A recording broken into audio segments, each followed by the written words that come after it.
Hello friends, welcome to SSC coaching centre. दोस्तों, आज के वीडियो में गणित के इंपॉर्टेंट प्रश्न हैं और सभी चैप्टर से क्वेश्चन लिए जाते हैं ताकि आप सभी चैप्टर से रिलेटेड रहें, कोई भी चैप्टर आपका छूटे नहीं। इसीलिए सभी चैप्टर से जो इंपॉर्टेंट क्वेश्चन बनते हैं सभी कराए जाते हैं, तो आप वीडियो को पूरा देखा करें। तो चलिए स्टार्ट करते हैं। पहला क्वेश्चन है आपका, कितने समय में कोई धन 25% की दर से स्वयं का 7/6 हो जाएगा?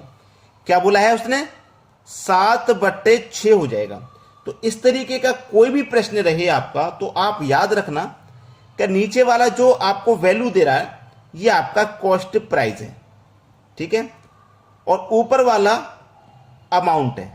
अमाउंट होता है मूलधन प्लस ब्याज, ठीक है। यानी कि कोई राशि हमारी 6 रुपए थी, 6 रुपए से 7 रुपया हो गई, तो उस पर 1 रुपया ब्याज लगा। 1 रुपया उस पर ब्याज लगा। ब्याज हमारा कितना है? उस पर 1 रुपया है। अब इस प्रश्न को आप आसानी से कर पाओगे साधारण ब्याज का फॉर्मूला लगा के। साधारण ब्याज का फॉर्मूला तो सिंपल इंटरेस्ट बराबर P/R/T/100। सिंपल इंटरेस्ट देखो कितना है हमारा, ब्याज कितना है? 1 रुपया, तो मैं यहां 1 लिख लूंगा। प्रिंसिपल मेरा कितना है? 6 रुपया है। प्रिंसिपल कॉस्ट प्राइस 6 रुपया है।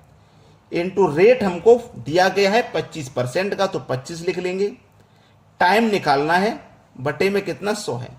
बस इसी को सॉल्व कर लेना है, आंसर आ जाएगा। देखो 25 एकम 25, 25 चौकी 100 है ना। अब इस 4 का मल्टीप्लाई ऐसे हो जाएगा 1 से, तो 4 एकम 4 बराबर 6 गुने टी। यही तो है, 6 गुने टी। अब इसको सरल कर लीजिए, आंसर आ जाएगा, ठीक है। देखिए मैं इधर लिख देता हूं, 4 बराबर 6 गुने टी। जो मल्टीप्लाई वाली संख्या होती है वो बराबर के इधर के बटे में आ जाती है, तो 4 के बटे में 6 बराबर टी। कटा दो, 2 दूने का 4, 2 त्रिक का 6, तो 2 के बटे में 3 बराबर टी। तो टाइम कितना लगेगा? 2/3 बरस का। यह आपके प्रश्न का बिल्कुल सही जवाब है। अब देखेंगे अगला प्रश्न। अगला प्रश्न है, A प्लस बी किसी काम को 35 दिन में करते हैं। A और B किसी काम को 35 दिन में कर सकते हैं। ए अकेला उस काम को 60 दिन में करेगा। ए अकेला उस काम को 60 दिन में कर सकता है, तो बी अकेला उस काम को कितने दिन में करेगा? जब तक आपको टोटल काम पता ना हो, आप कैसे मालूम कर सकते कि मैं कितने दिन में कर सकता हूं? टोटल काम के बारे में पता होना जरूरी है। तो टोटल काम कैसे निकालोगे? काम कितना है कैसे पता करोगे? इन दोनों का एलसीएम लेंगे। 35 का और 60 का एलसीएम आ जाएगा 420। शॉर्टकट मेथड आपने सीखे होंगे, लेकिन मुझे सबसे बेस्ट लगता है जो बेसिक मेथड, जो छोटी क्लास में आपको सिखाया होगा, ठीक है। 35 का और 60 का आपको एलसीएम निकालना है, ठीक है। 2 से कटाओ, 35 नहीं कटेगा, 60 कट जाएगा 30 बार में। फिर 2 से कटाओ, 35 नहीं कटेगा, ये कट जाएगा 15 बार में, ठीक है। अब 5 से कटा दो, 5 सत्ते 35, 5 त्रिक का 15। अब 3 से कटा दो, 7 नहीं कटेगा, ये कट जाएगा। अब 7 से कटा दो। ये तरीका सबसे बेस्ट लगता है, कभी गलती नहीं होती इसमें। अब इनका सबका आपको मल्टीप्लाई कर लेना है, ठीक है। 2 दूने का 4, 4 पंजे 20, 20 त्रिक का 60, कितना हो गया यहां तक? 60। 7 का मल्टीप्लाई 7 में कर दो, 7 का 0 में करोगे 0, 7 छिंग 42। देखो 420 एलसीएम आ गया कि नहीं आ गया? मैंने भी 420 लिखा था। अब 35 से कटाएंगे 420 को, तो ये 12 बार में कटेगा, और 60 से कटाएंगे तो ये 7 बार में कटेगा। तो ये 1 दिन का काम है। ए और बी दोनों मिलकर के 1 दिन में 12 काम करेंगे, तब 35 दिन में 420 काम करेंगे। और ए अकेला 1 दिन में 7 काम करेगा, तो 60 दिन में 420 काम करेगा। ए का 1 दिन का काम 7 है, तो देखिए ए का 1 दिन का काम 7 है, और ए और बी दोनों का मिला के 12 है, तो बी का कितना हो जाएगा भैया? 5, तभी तो दोनों का मिला के 12 होगा। अब मुझे यह पता लग गया कि बी 1 दिन में 5 काम करता है। बी अकेला उस काम को कितने दिन में करेगा? आसानी से बता सकते हो, क्योंकि टोटल काम है आपका 420। बी आपका 1 दिन में कितना करता है? 5। कितने दिन में करेगा भैया? 5 अट्ठे 40, 2 बचेगा 20, 5 चौके 20, 84 दिन में करेगा। ये आपके सवाल का बिल्कुल सही जवाब। सभी को क्लियर हो गया प्रश्न? अब देखते हैं अगला सवाल। अगला प्रश्न है, 12, 15, 21 का एलसीएम तथा एचसीएफ बताओ। एलसीएम भी बताना है और एचसीएफ भी बताना है। अब एलसीएम निकालने का जो बेसिक तरीका मैंने आपको बताया था, उससे आप आसानी से निकाल सकते हो ना। 12, 15 और 21 का में क्या करना है, एलसीएम निकालना है। एलसीएम निकालने का बेस्ट मेथड है ये। 2 से कटाओ, ये 6 बार में कटेगा, 15 नहीं कटेगा, 2 से 21 भी नहीं कटेगा। फिर 2 से कटाओ, ये 3 बार में कट जाएगा, 15 नहीं कटेगा, 21 भी नहीं कटेगा। अब 3 से कटा दो, 3 एकम 3, 3 पंजे 15, 3 सत्ते 21। 5 से कटा दो, 7 नहीं कटेगा 5 से। अब 7 से कटा दो, 7 को, कट गया। 2 दूने का 4, 4 तिरिक का 12, 12 पंजे 60, 60 हो गया ना। 7 का मतलब 7 से करो, 7 का 0 में करेंगे 0, 7 6 42, 420 हो गया एलसीएम। यानी कि 12, 15 और 21 का एलसीएम 420 हो गया। अब हमें क्या निकालना है, एचसीएफ। ठीक है, तो एचसीएफ का मतलब होता है वह बड़ी से बड़ी संख्या जो दी गई संख्याओं को काट दे। यानी कि 12 को भी काट दे, 15 को भी काट दे, 21 को भी काट दे, तो वो हमारा एचसीएफ हो जाएगा। तो ऐसी बड़ी से बड़ी संख्या कौन सी है जो इन तीनों को काट पाएगी, 3 है।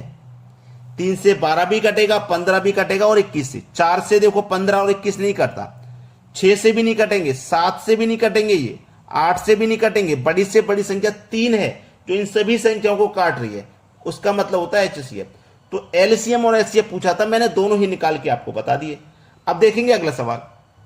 अगला प्रश्न है, शिखा ने एक ड्रेस 1300 रुपये में खरीदी और उसके पास 500 रुपये थे और बाकी के पैसे गोल्डी से उधार लेकर दिए। गोल्डी से लिए गए पैसों का आधा भाग शिखा के पास रुपए का कितना प्रतिशत है। देखिए, शिखा ने एक ड्रेस 1300 रुपये की खरीदी, 1300 रुपये की खरीदी, लेकिन शिखा के पास 500 रुपये थे केवल। 1300 रुपये की खरीदी, लेकिन शिखा के पास केवल 500 रुपये थे, बाकी के पैसे गोल्डी से उधार लेकर दिए। 1300 रुपये की ड्रेस है, शिखा के पास 500 है, तो गोल्डी से कितने उधार लिए होंगे, 800 रुपये लेकर दिए होंगे कि नहीं। 800 और 500 तभी तो 1300 होंगे। तो गोल्डी से कितने रुपए उधार लिए, 800। अब बोला है गोल्डी से लिए गए पैसों का आधा भाग, तो गोल्डी से लिए गए पैसों का आधा भाग कितना हो जाएगा, गोल्डी से 800 लिए, आधा भाग कितना हो जाएगा, 400, है ना। आधा भाग शिखा के पास रुपए का कितना प्रतिशत है, शिखा के पास कितने रुपए थे, 500, तो इस 500 का कितना प्रतिशत है। प्रतिशत में बदलने के लिए 100 से मल्टीप्लाई करनी है। गोल्डी से आधे पैसे 400, शिखा के पास पैसे का कितना प्रतिशत है। प्रतिशत में बदलने के लिए 100 से मल्टीप्लाई, 2 जीरो से 2 जीरो कटा दो, 5 से कटाएंगे 5 8 40 और 1 जीरो 80% है। यह आपके प्रश्न का बिल्कुल सही जवाब हो जाएगा। अब देखेंगे अगला प्रश्न। अगला प्रश्न है, ए किसी काम को 10 दिन में, बी उसी काम को 15 दिन में, तो दोनों मिलकर उस काम को कितने दिन में करेंगे। ए 10 दिन में, बी 15 दिन में, दोनों मिलकर कितने दिन में करेंगे। तो पहले काम पता कर लो ना कितना है। तो कैसे पता करेंगे, दोनों का एलसीएम लेके। 10 और 15 का एलसीएम आ जाएगा 30। 10 से काटो 30 को तो 3 बार में कटेगा, 15 से काटो तो 2 बार में। तो ये 1 दिन का काम है ए का और बी का 1 दिन का काम है 2। बोला है दोनों मिलकर के उस काम को कितने दिन में करेंगे। अगर दोनों मिल जाएंगे, ए 1 दिन में 3 करेगा, बी 1 दिन में 2 करेगा, दोनों मिलकर के 1 दिन में 5 काम करेंगे। टोटल काम करना है 30, मिलकर के करना है ना। तो दोनों मिलकर के 1 दिन में 5 कर रहे हैं, तो 30 को कितने दिन में कर देंगे, 5 6 30, 6 दिन में कर देंगे भाई। ये आपके सवाल का बिल्कुल सही आंसर है। अब देखेंगे अगला प्रश्न। अगला प्रश्न है, ए प्लस बी बराबर 27 हो, ए प्लस बी बराबर 27 हो और दोनों के वर्ग का अंतर 243 हो। दोनों के वर्ग का अंतर 243, तो ए माइनस बी कितना होगा। अभी हमें ए और बी संख्या नहीं पता क्या है, लेकिन इतना पता है कि जो भी 2 संख्या होंगी उनका योग 27 है। तो कौन कौन सी मैं 2 संख्या लूं जिनका योग 27 है। 20 और 7, 19 और 8, 18 और 9, ठीक है ना। ये इस तरीके से 27 बन सकता है। 10 और 17, ये भी 27 है। बहुत सी संख्याएं जिससे 27 बन जाएगा, लेकिन ऐसी 2 संख्या होनी चाहिए, उन दोनों का अगर हम वर्ग करें और उनका अंतर करें तो फिर 243 आ जाएगा। ठीक है, 243 आ जाए। तो 243 तो जब आएगा ना अंतर करने के बाद, जो मैं स्क्वायर करूंगा वो 243 से अधिक हो। भाई घटाने के बाद 243 आ जाए ना अंतर करने के बाद, तो वर्ग 243 से ज्यादा हो। तो देखिएगा, अगर मैं 18 का वर्ग करूं तो 324 होता है 18 का वर्ग। 18 संख्या ये है और 9 संख्या ये है, दोनों का योग 27 है, तो मैंने एक को 18 मान लिया, एक को 9 मान लिया। 18 का वर्ग 324 और 9 का वर्ग 81। दोनों का अगर मैं अंतर करता हूं तो 4 में से 1 जाएगा, 3 आएगा। 32 में से 8 को माइनस करना होगा, तो 32 में से 8 को माइनस करूंगा भैया 24 आएगा। देखो दोनों का अंतर आ गया, 243 चाहिए था, 243 आ गया। तो मुझे यह मालूम हो गया कि ए मेरा 18 है, बी मेरा 9 है, दोनों को जोड़ के देखो 27 बन गया, है ना। अब बोला ए माइनस बी कितना होगा, आसानी से बता दो भैया, ए माइनस बी कितना होगा। अब ए माइनस बी, ए आपका 18 है, बी आपका 9 है, माइनस कर दो, 9 हो जाएगा। ए माइनस बी कितना हो जाएगा, 9 हो जाएगा। ये आपके सवाल का बिल्कुल सही जवाब है। क्लियर हो गया ना सभी को प्रश्न, किसी को कोई दिक्कत नहीं है। तो आप एक लाइक का बटन तुरंत दबा दें, कोई दिक्कत नहीं है ना, लाइक का बटन दबा दो भाई। ऐसे ही वीडियो मैं आपके लिए रेगुलर लेके आता हूं। तो आज की वीडियो में इतना ही। वीडियो देखने के लिए बहुत बहुत धन्यवाद।